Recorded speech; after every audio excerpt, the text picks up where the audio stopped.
In today's 26 minutes Dakar, in the bikes, Caselli and Deprez stop for a chat. What could this be about? In the cars, Robbie Gordon puts on a show, but just how fast can the Hummer be? In stories, we see just how scary the Rio Grande turned out to be when it became a river. And in World, we meet ski jumper turned Dakar racer Adam Mawish.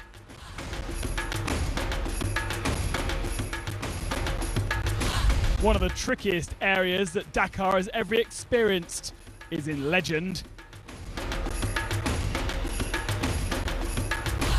All the news, all the action on this 26 minutes Dakar Fiambula to Copiapo. 6 days ago, the rally passed over the Andes into Argentina, and this morning competitors went through the Paso San Francisco on their way to Copiapo. Comment c'était la liaison? How was the liaison? Well, it was really tough. It's cold. I can't feel my fingers or my toes. And there's this really weird whistling in my ears. And a very bad headache. But other than that, the landscape is amazing. Remember last year, this pass caused the rally to stop in its tracks.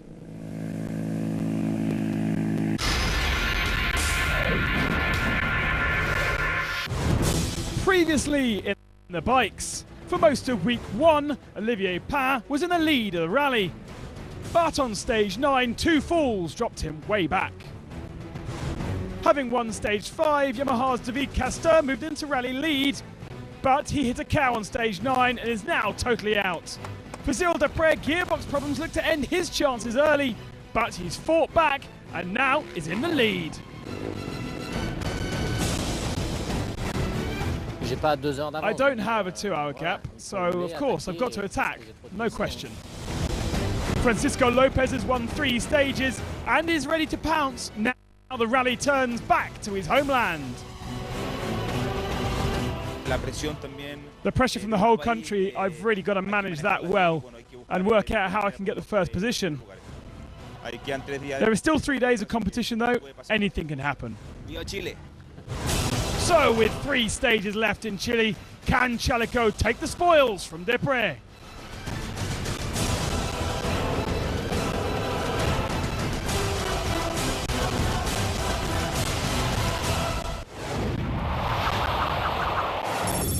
So over the Paso San Francisco before competitors plunge towards Copiapo, 320 kilometers away. As we've learnt, the pass was cold and hard going. So a change of kit was needed before the start of the special.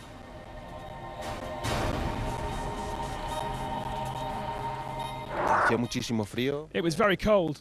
I don't actually remember a coldness over the last few editions, but right now is the start of the test. I'm going to try and keep my form for the stage and full gas. American Kurt Caselli set off first, knowing that with limited experience in navigation this could be tricky, and soon he found out, getting lost and off track.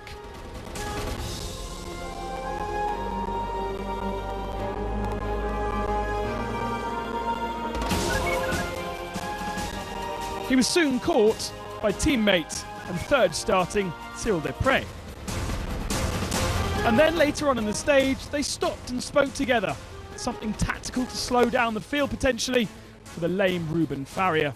Soon the rest of the group arrived. Pedrero, Gonçalves, Lopez and Barreda.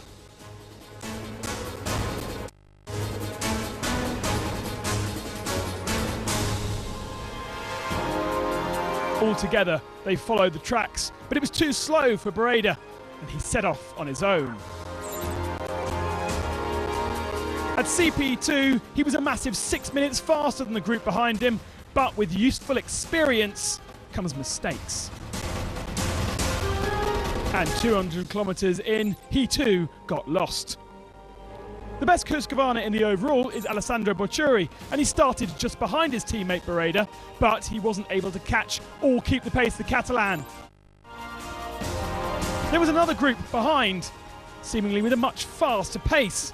Ivan Jacques was one of them, 4th overall. His pace dropped throughout the day, but he still gained time on Botchuri. Sherco's Alain Duclos started behind Jacques and soon caught him. The pace of these three great by the end of the stage. Duclos finished 4th. Starting 10th, it was Faria who had the best pace and was in contention for victory all day. That was remarkable, considering he was carrying a damaged rear wheel.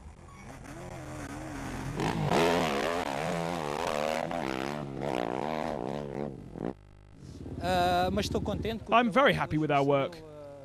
Today, Cyril worked for me. It wasn't the leaders who gave the rhythm of the race. The other riders opened the track and they were slower, so I could recover and be faster. Faria was pipped in the end by Yamaha, a new Yamaha to the top of the rankings, Dutchman Frans Verhoeven. He started 11th behind the Portuguese and was able to catch that group to grab the victory. Fuel issues earlier in the rally have cost him time overall. I'm really happy for Yamaha 450. It's a really unbelievable engine and chassis and just keeps going. You can see I'm not the youngest, but today I am the fastest.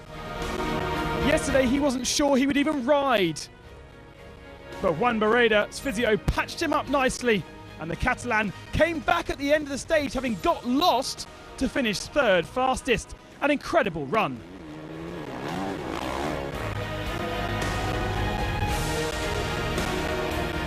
After massive disappointment yesterday when a branch ripped cables off his Honda, Rodriguez equalled his best result aboard the Honda and got 5th position.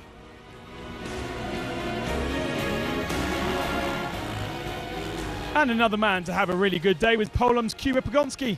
At CP4 he looked like he may win the stage, but having caught Faria and friends he backed off and ended up 6th.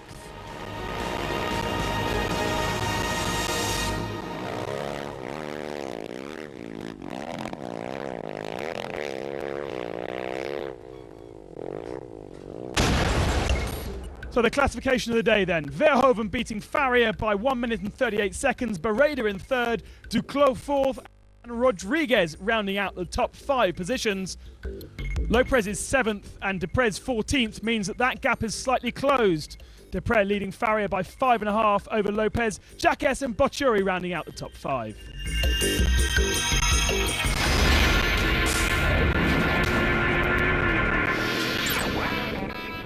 A return to the dunes could only mean one thing for Dutchman Sebastian Husseini. He's back at home.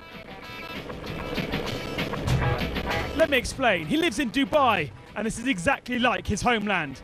So, eventually, he managed to win his very first Dakar stage. In time, he was 1 minute ahead of Marcus Patronelli. The Argentine still has that massive advantage over the rest of the field. 2 hours the gap. But he hasn't won a stage since day 5.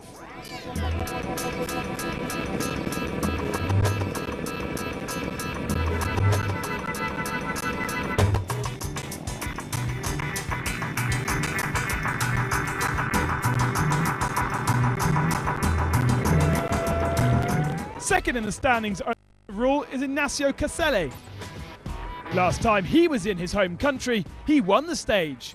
Today, despite starting 8th, he didn't have the pace of the front 2 and therefore could manage only 3rd on the day.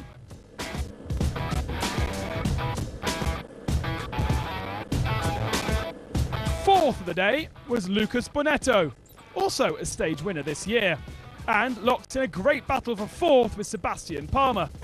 He came out on top to take a 25-minute advantage going into the final 3 days of the rally.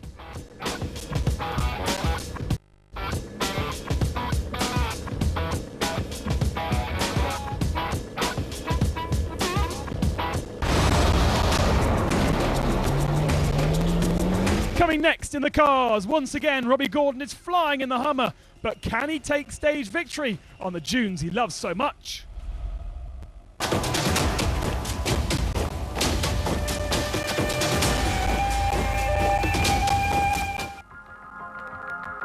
From the moment competitors woke up, they feared Fiambula. The clouds were angry and the rivers already flowing. The fans still came, but there was serious danger.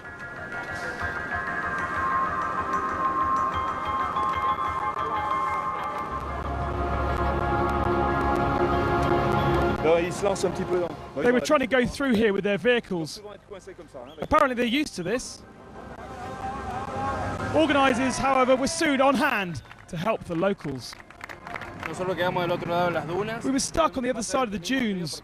We had to go through the same river with lots more water. With our trucks and cars, we had to keep trying to get through. This is now our Dakar. It's quite fun for us. Far from the shovels and sand planks, the camion ballet has a lot of tricks up its sleeve to remove stranded cars.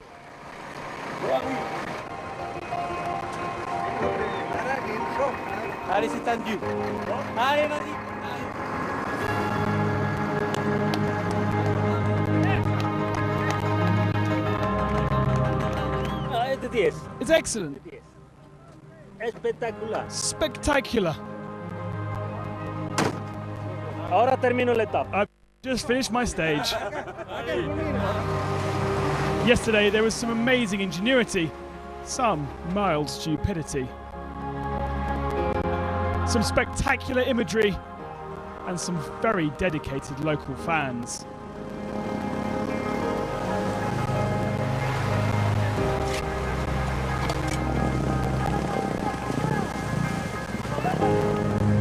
All this because a little bit of rainfall from the sky and a very angry Rio Grande turned into a river.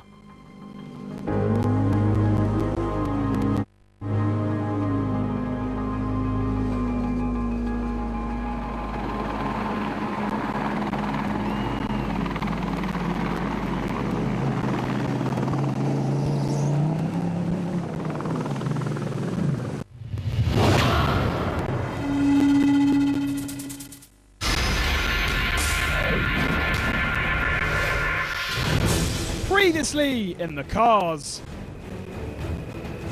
Nasser Al-Attiyah started incredibly well in his Jeffries buggy, flying over the first few stages. However, on stage 8, he got stuck. Then a day later, his car totally stopped working. He's out.